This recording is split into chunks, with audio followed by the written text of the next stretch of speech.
साठी स्वतःच्या प्रत्येक अन्वयासाठी मरणाच्या शेवटच्या दारापर्यंत स्वाभिमानाने कसा जगावा असे दुःखधानी आणि छत्रपती म्हणजे शंभूराजे.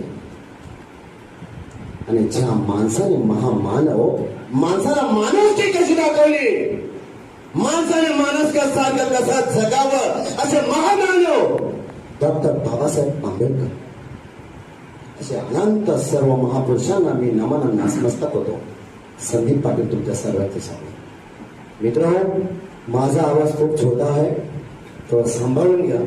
मला इथं ओळखणारे बरेचसे विद्यार्थी बसलेले आणि बरेचसे माझे आईबापासारखे समानसारखे आई बहिणींसारखे सर्व बसलेले. तरी सर्व श्रोत्यांना सर्व